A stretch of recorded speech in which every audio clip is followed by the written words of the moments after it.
Well, greetings around the world from the Asia Society. And we bring you this broadcast to the Asia Society family, our friends and supporters from around the world. And this is being broadcast on Asia Society platforms and through our website. The Asia Society is a global family. And we're joined tonight by our centers in Washington, in Houston, in Los Angeles and in San Francisco, as well as our centers around the world in Tokyo, in Seoul, in Hong Kong, Manila, Sydney, Melbourne, of course in Mumbai and Zurich. And there are many others who are joining this gathering as well. This is a special event, and we are honored to have with us the Foreign Minister of the People's Republic of China, Wang, who is also, of course, a respected member of the State Council of China. And we're also joined by Ambassador Cui Tiankai, the Ambassador of the People's Republic of China to the United States of America. Let me make just a few remarks of welcome in Chinese, and then let me outline our context for this evening's presentation by the Foreign Minister. 大家好，我是卢克文，我是那个亚洲协会的会长。那么今天我要表达，我们觉得十分荣幸，有机会主持中华人民共和国外交部长王毅先生给我们发表演讲，是我们的荣幸。我们亚洲协会的历史很长，已经65年。我们开始的时候呢，50年代那就是冷战的那个时代。但是我们的创造者那个洛克菲勒先生，他很有远见。他认为从50年代开始，我们应该搞好美国以及亚洲的关系，包括美国和中国的关系。当然，最近那个中美关系有一些矛盾，有一些问题，但是我们亚洲协会的使命是继续下去的。所以今天晚上我们特别感兴趣王毅部长发表的演讲的内容。As someone who has been a student of U.S. China relations for the last 40 years, I'd like to say that it gives me no pleasure to point out that the current state of the U.S. China relationship is probably the worst that we've seen in nearly half a century.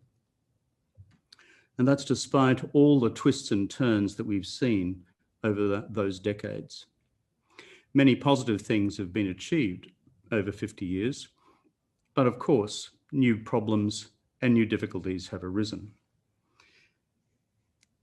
When we look to the future, there will be a long debate about why the US-China relationship has ended up in the difficulties which it currently faces. There will be a long debate about what China has done that is different, what America has done that is different, and how strategic circumstances more generally have changed. The key challenge, however, for the future is what will we do for this extraordinary decade of the 2020s which lies ahead of us? Broadly speaking, I see several possible scenarios. One sees China work within the framework of the international rules-based order that we've been developing together since 1945.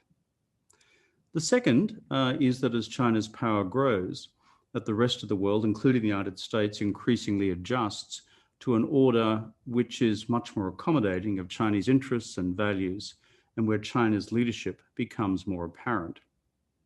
There's a third scenario too, which is through international machinery like the G20 and like other bodies through the United Nations, China and the United States work collaboratively with other countries to ensure that the order is stable, accommodates our interests and our values, and still preserves the fundamental principles of open societies, of open trade, and of course, of open systems.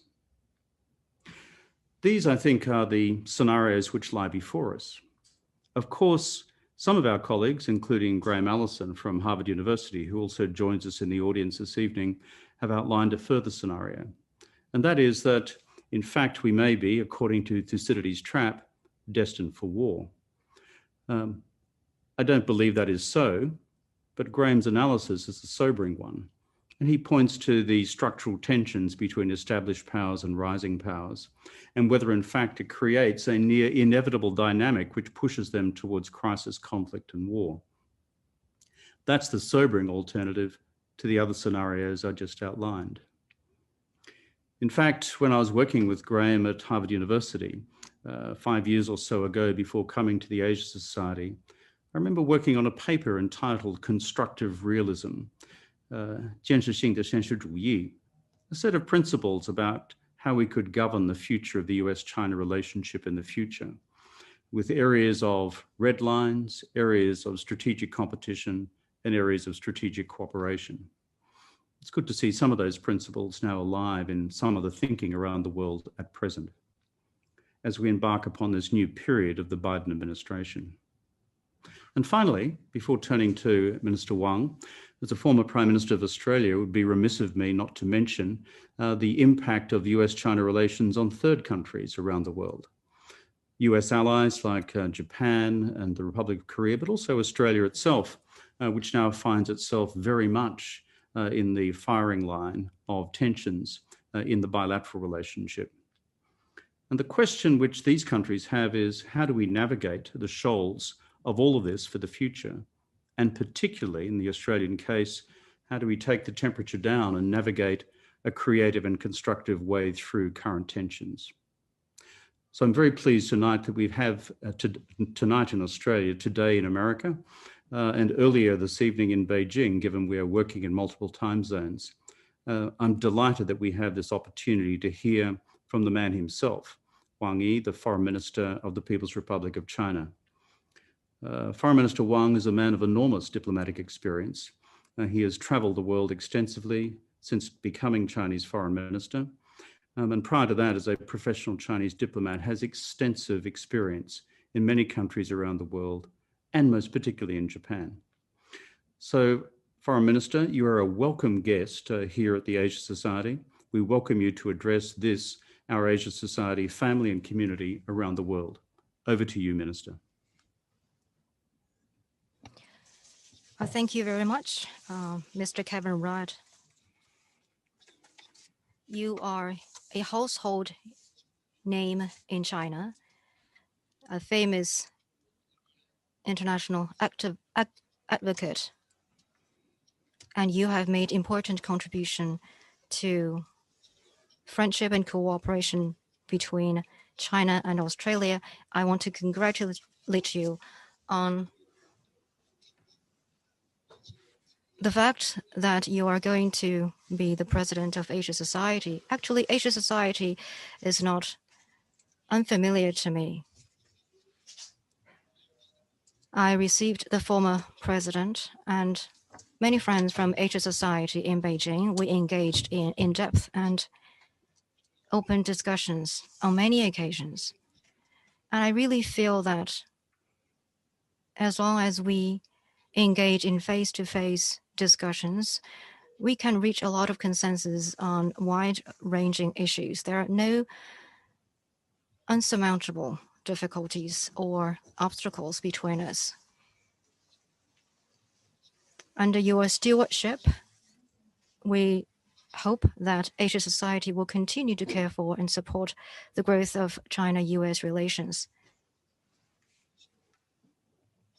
And we will be happy to engage friends of Asia Society for discussions and conversations to build deeper understanding. Well, the outgoing 2020 has witnessed the sudden onslaught of COVID-19, a pandemic that has upended the world in almost all aspects. Countries have come to realize more than ever that global challenge requires enhanced international coordination and cooperation, and that major countries in particular should lead by example. However, as you have mentioned in your opening remarks, China-US relations have spiraled down to the lowest level since the establishment of diplomatic ties 41 years ago.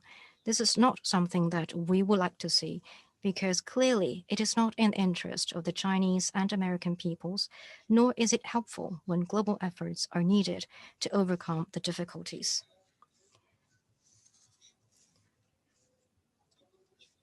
In retrospect, 2020 might have witnessed the greatest damage to the international order and international relations. Among many others, we see power politics jeopardizing international stability, as arbitrary interference in others' internal affairs and sanctions and unilateral sanctions have become the biggest destabilizing factor to regional and global security. We see protectionism jeopardizing international trade. As backlash against globalization is gaining momentum, there are more barriers impeding trade and investment, and global industrial and supply chains are on the cusp of breakdown. We see unilateralism jeopardizing international cooperation. The go-it-alone approach and walking away from international commitment have fractured and crippled the international system and have dragged on international efforts by all countries against global challenges. And we see McCarthyism resurging and jeopardizing normal international exchanges. Those with radical and entrenched political bias seek to label and stigmatize open and lawful political parties and institutions of other countries and use ideology to disrupt or even sever normal international engagement, aiming at starting a new Cold War and forming a new Iron Curtain. While these risks and challenges facing us are unprecedented, China and the United States are the two largest economies. We are permanent members of the UN Security Council, and we are the largest developing and developed country, respectively. We always believe that what we should do is to form the right perception about one another, act in line with the trend of the times, and heed the aspirations of the international community.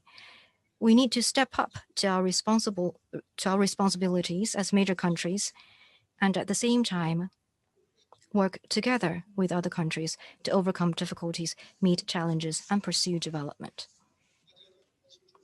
I know all of you follow China's diplomacy closely, and the style and future direction of which has been the subject of ongoing discussions. What I would like to underline is that China follows an independent foreign policy of peace and seeks to engage other countries for friendship and cooperation on the basis of the 5 principles of peaceful coexistence. China is committed to bringing happiness to the Chinese people and contributing to progress of humanity, and seeks to play a constructive role for world peace and development. I would like to say it again that China has no intention to compete for hegemony. We never interfere in others' internal affairs. We don't export our system or model. Not in the least do we seek spheres of influence.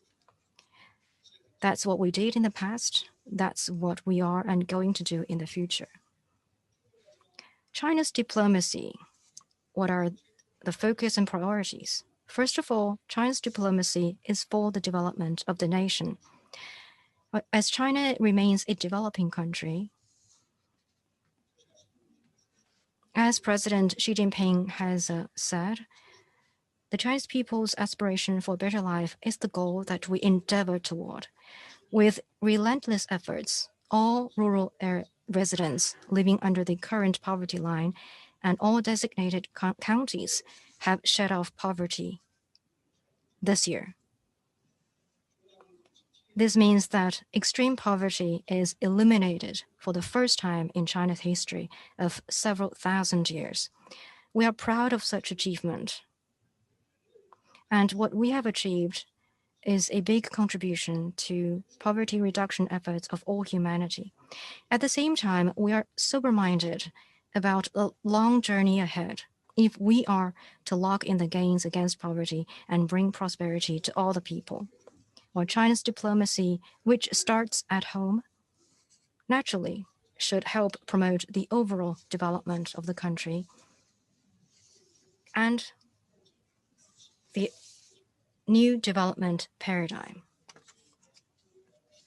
So the first priority of China's diplomacy is to serve sustainable development of the nation. Second, China's diplomacy is for win-win outcome. It's not part of the Chinese culture to seek our own development or put our interests above others, nor is it our philosophy to play the zero-sum game and be the winner that takes all. What we are committed to is a win-win strategy of opening up to ensure that all countries will come out as winners. The experience of China's 40-plus years of reform and opening up is a strong testament to that. All the businesses and countries that have worked together with China have achieved shared development and prosperity. This is what we believe will make diplomacy more sustainable and more popular.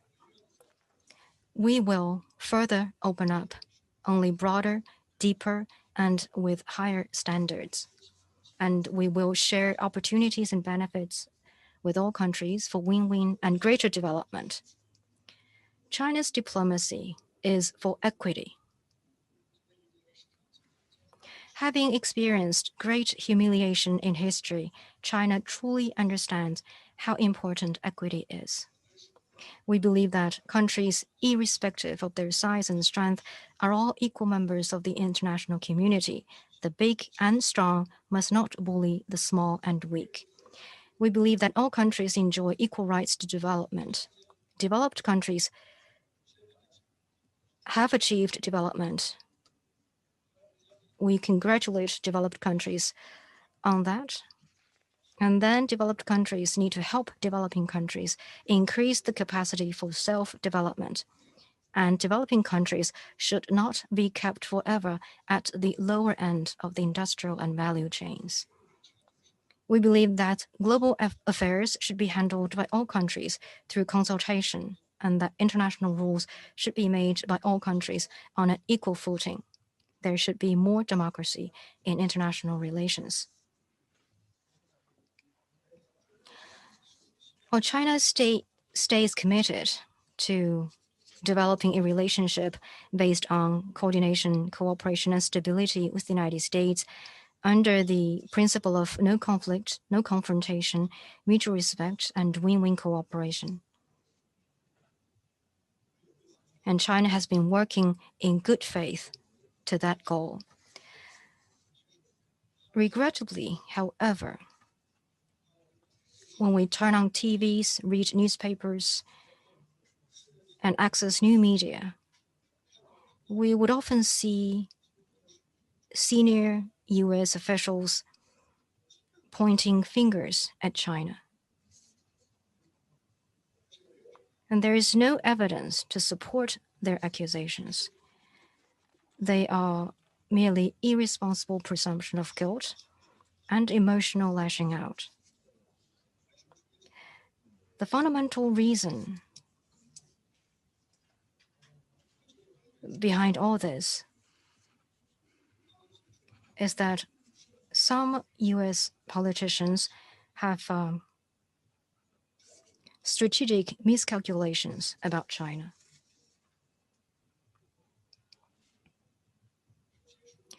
First, they choose to ignore the vast common interests and room for cooperation between the two countries and insist that China is a main threat. This is like misaligning the first button of the clothes. They get things wrong at the very beginning. The ensuing whole-of-government strategy that mobilizes all resources available to take on China is going in a wrong direction.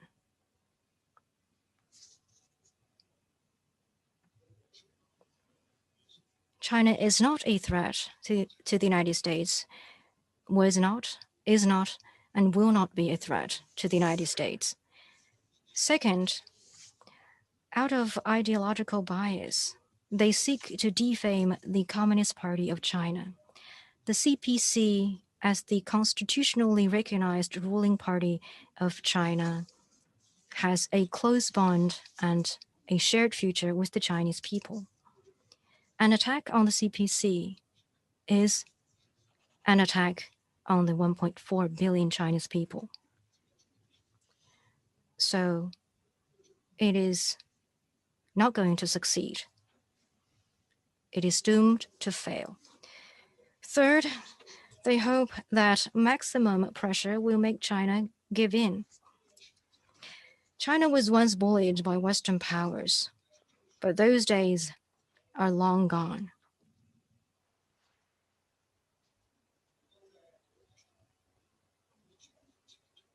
Power politics will only get the Chinese people to be more resolved in their response.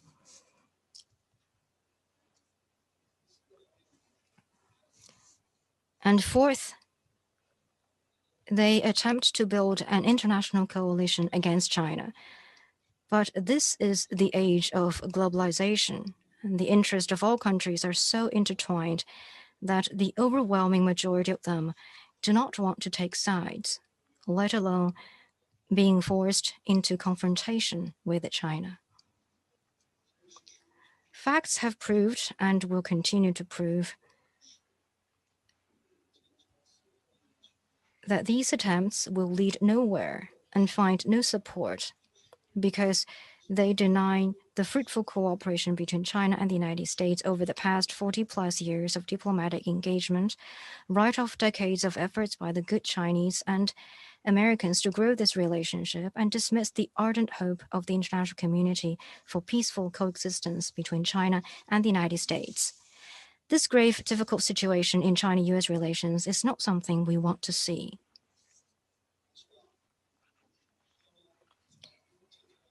The two sides should learn from the ups and downs since the establishment of diplomatic relations.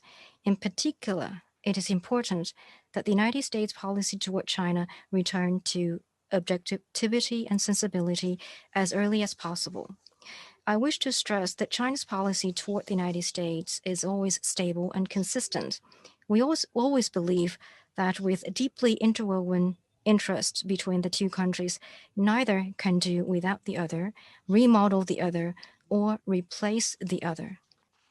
The bilateral relationship is no zero-sum game, and the success of one does not have to entail the other's failure. While China-US cooperation can make great things happen for the two countries and the entire world, China-US confrontation would definitely spell disaster for not only the two countries, but also humanity as a whole. The giant vessel of China-US relationship carries not only the well-being of the 1.7 billion Chinese Americans, but also the interests of the over 7 billion people of the world. I believe we all agree that the time has come to decide the future course of this giant vessel. As President Xi Jinping wrote in his congratulatory message to President-elect Joe Biden, it is hoped that the two sides will work together in the spirit of no conflict, no confrontation, mutual respect, and win-win cooperation, focus on cooperation, manage differences, move forward China-US relations in a sound and steady manner, and together with other countries and the international community, advance the noble cause of world peace and development. This is how we see our relationship and what we expect of the relationship. I hope that the US side will join us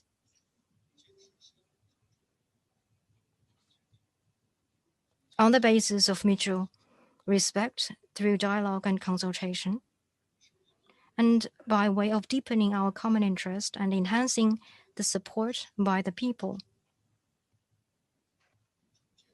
to rebuild the strategic framework for the healthy and steady growth of China-US relations.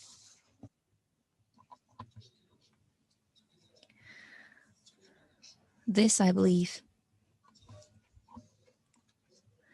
is also what Ambassador Cui Tiankai shared with friends in Washington, D.C. In my video discussion last week with friends from the U.S. China Business Council, I talked about the importance for China and the United States to restart dialogue, return bilateral relations to the right track, and rebuild mutual trust.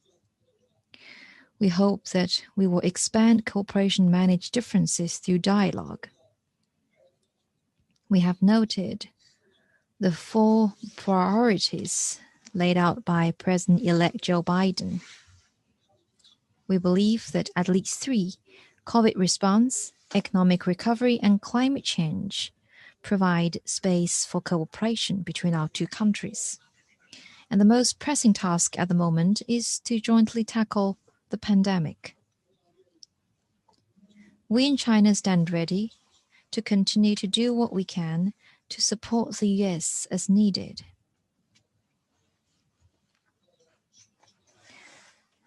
I don't know whether all of you are aware that China has provided over 40 billion face masks to the United States.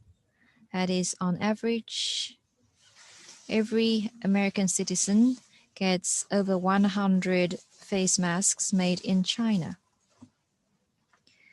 The 2 countries could also strengthen cooperation in diagnostic and therapeutic experience, PPE production, and vaccine research, manufacturing, and distribution. We could also leverage our respective strengths to support COVID response in 3rd countries and contribute to a global community of health for all. Climate change is another important area of cooperation. China is steadfast in following the new development philosophy and building an ecological civilization. We are committed to achieve green, low-carbon, and sustainable development. To this end, we will faithfully implement the Paris Agreement on climate change to fulfill our responsibility for future generations and our obligations to the international community. At the Climate Ambition Summit on December 12th, President Xi Jinping announced China's objectives and policy measures to scale up its nationally determined contributions.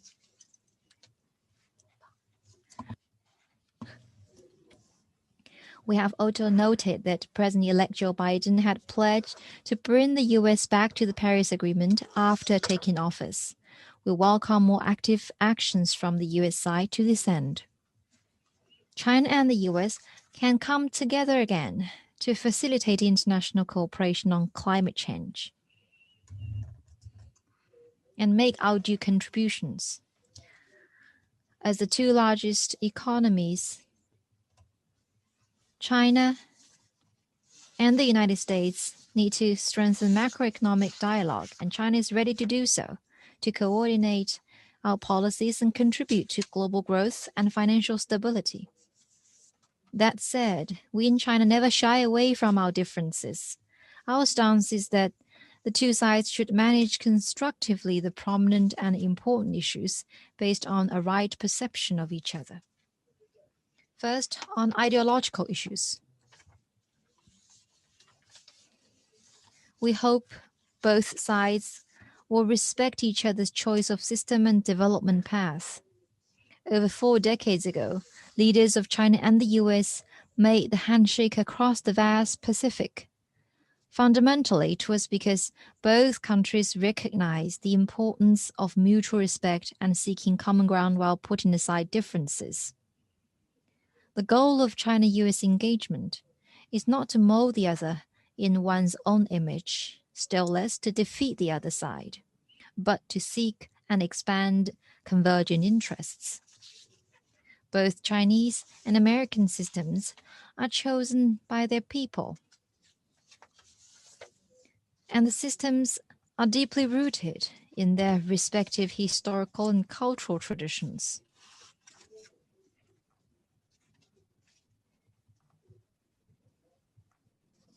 if the U.S. China policy were to remodel or even subvert China, it would not be achievable. It would be mission impossible.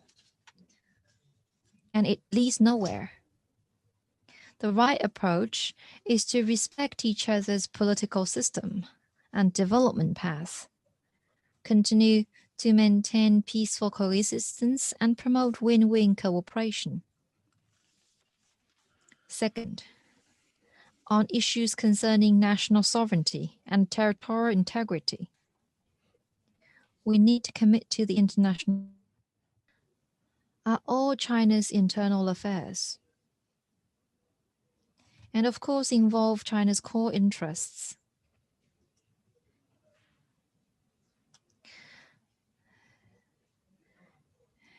Be it the UN Charter or under the 3 binding China-US joint communiques, none of these issues shall be subject to foreign interference.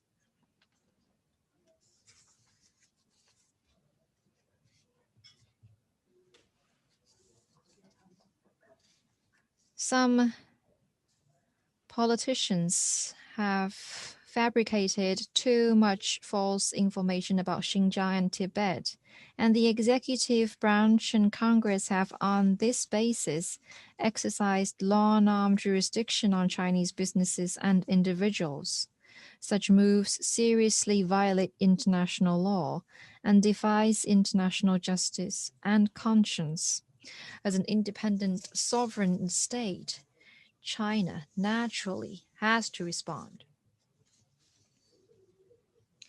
We shall not allow the law of the jungle to govern our world again. At the same time, for our foreign friends who truly care about China and wish to know more about Xinjiang, Tibet, and other parts of China, we are always ready to share with them the facts, what is truly happening in China. We welcome you, all of you joining us through video link today from various countries to visit China, including the 2 autonomous regions at your convenience. There, you will see firsthand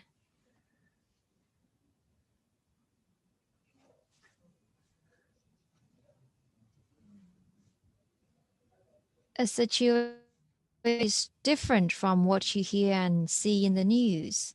You will see a Xinjiang and Tibet that enjoys social progress, ethnic harmony, freedom of religious belief, and a vibrant economy.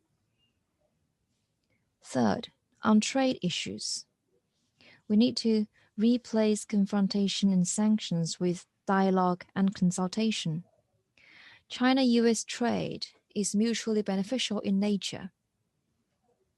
What drives trade is market demand, not imposed deals. There are no winners in trade wars.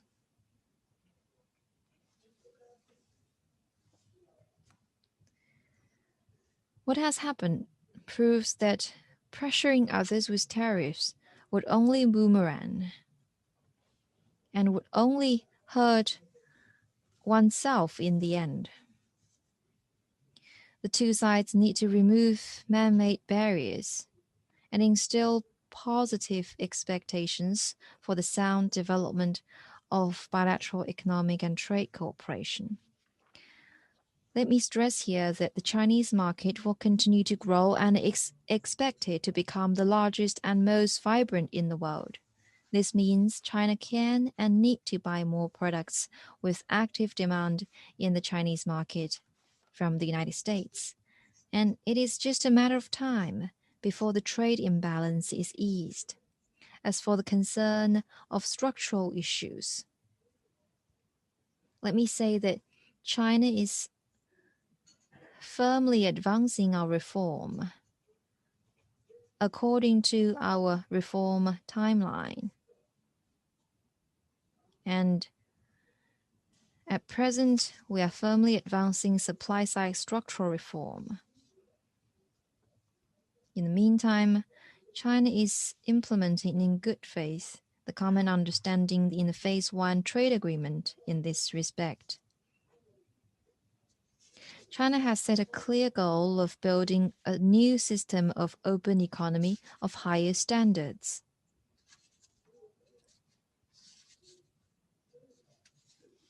And in China, we have taken domestic reform into more sophisticated fields of institutions and rules. China's reform does not stop at policies. As time passes, the legitimate concerns expressed by various parties will be properly resolved because, first and foremost, resolving such concerns meets China's needs of building a modern system.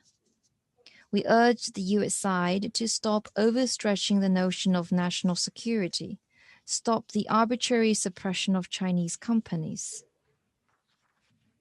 Just in recent days, the executive branch of the U.S. administration has been expanding the list of sanctions against Chinese companies.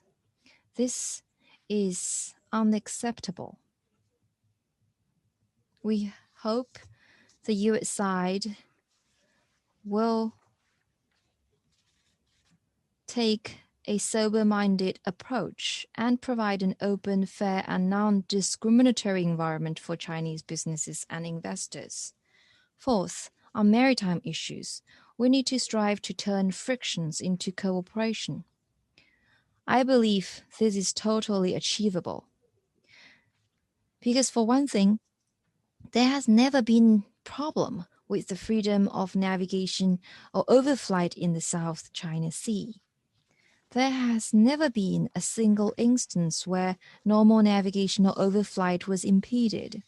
China's position is crystal clear. We will continue to work with other countries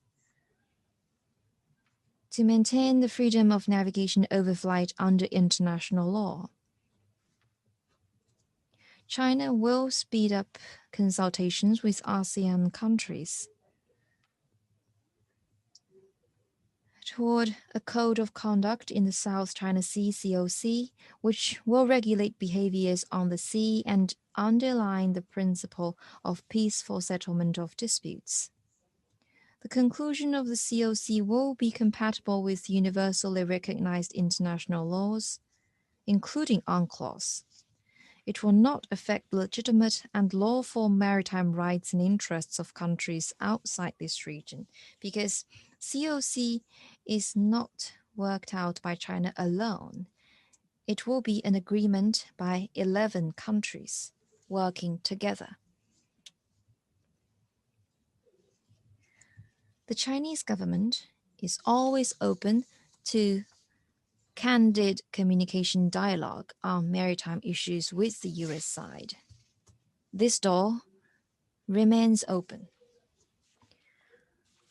Chinese and U.S. experts and scholars may also engage in in-depth discussions on the applicability and technicality of UNCLOS and other international laws and rules to avoid misunderstanding and misjudgment.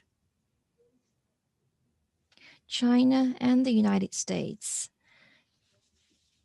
in maintaining freedom of navigation, protecting the marine environment, and harnessing marine resources, share convergent interests.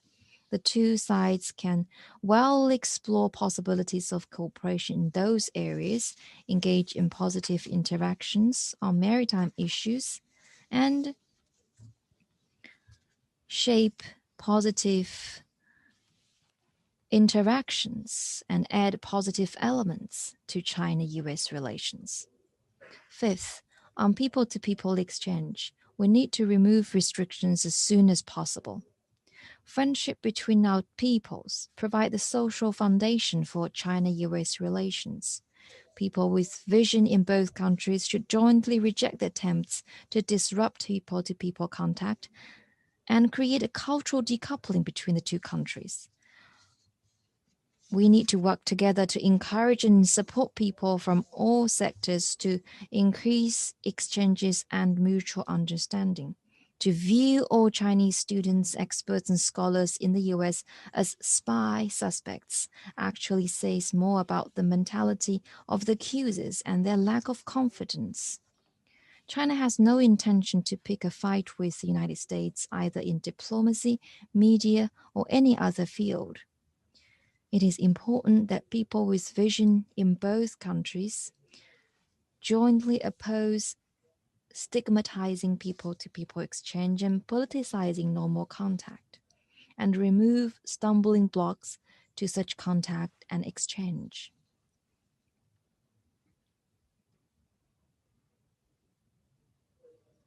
Friends, as long as the two countries act with a sense of responsibility to history and humanity, bear in mind the fundamental interests of the two peoples and the whole world, and stay committed to principles of mutual respect, equality, seeking common ground while shelving differences, and win-win cooperation. The giant vessel of China-US relations will be able to stay on the right course, steer clear of hidden shoals and rocks, navigate through the counter-currents and stormy waves, and achieve the goal of mutual benefit and all win for the world. I've made a quite lengthy speech. Thank you for your patience. Thank you for listening. I'm sure you have a lot of views to share with me. I would like to hear your views and answer your questions. Thank you. Well, thank you very much, Prime Minister Wang. We have just heard from the Foreign Minister a very comprehensive speech outlining China's view on the potentiality for the future of the bilateral relationship with the United States under the new Biden administration. The Foreign Minister has made great reference to the great ship of U.S. China relations. I have this mental picture of this enormous ocean liner out on the seas. And sometimes the waves are like this, and sometimes you look for where the lifeboats are. But still, this great ocean liner is afloat. That is the important thing. The second visual metaphor which the Foreign Minister used, which I thought was particularly interesting, was it affects not just the future of the 1.7 billion passengers on board the ocean liner, but the flotilla of smaller ships who are also in the convoy. And that is the rest of the world, the other 5 billion of us who have an interest in what you 1.7 billion actually do. So I think, Foreign Minister, it's a very good analogy. It's been a wide-ranging speech, and we heard from the Foreign Minister his description of China's worldview and its overall approach to diplomacy within that. We also heard from the Foreign Minister his particular view of the United States, both the challenges and the opportunities. I noted in particular what the Minister said about the stated priorities of the incoming Biden administration. And he referred to the possibility of collaboration in 3 of the 4 priority areas which the incoming president has identified. Foreign Minister Wang spoke in particular about the potential for pandemic collaboration. I think from the perspective of the rest of the world, it would be a wonderful thing if the vaccine could be treated not as an issue of geopolitics, but could be treated as an issue of being a global common good.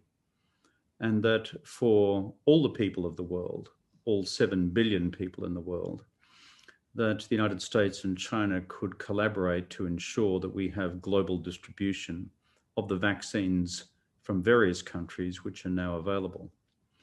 So I would commend that as an approach. The Foreign Minister also spoke about President Biden's priority on climate change. He's right to identify that as a priority. Those of us who know the Vice President and those around him know that this is not an ephemeral concern. It is a fundamental concern of the incoming administration.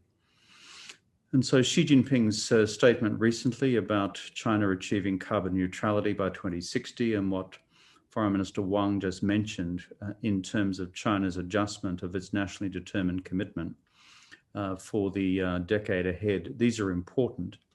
And again, I think from the perspective of others around the world, the Europeans, the Japanese, and those who want a good outcome from Paris for the planet, we would commend both of you to put all your energy into this because our kids and our grandkids depend on it. Foreign Minister, you also spoke candidly about the difficulties that you see emerging with the U.S. China relationship and how this needs to be tackled with candor and with vigor. You spoke about the radically different views on human rights in both Xinjiang and Tibet. This will require greater and more direct engagement between the two sides and all sides on that, because there are quite different views. On the question of trade, all of us in the Asia-Pacific region want to see more free trade, not more protectionism. We welcome China's membership of RCEP. We would like to see America join RCEP. I would also like to see both America and China join the TPP. The thing about trade is if we have a good system for regulating the rules for the World Trade Organization, then it is good for all countries. It raises all boats. And so this could become an area of genuine collaboration rather than of continuing conflict with the United States. And finally, on the other areas that you mentioned in terms of maritime disputes and maritime confrontation as opposed to collaboration, Foreign Minister, as you know, as an experienced diplomat and Ambassador Cui, this will be the hardest question to resolve because the perception gap is so huge. But finding a way of stabilizing what can sometimes be dangerous confrontation on the skies and on the seas of the South China Sea and in and around Taiwan is important for the restabilization of the relationship.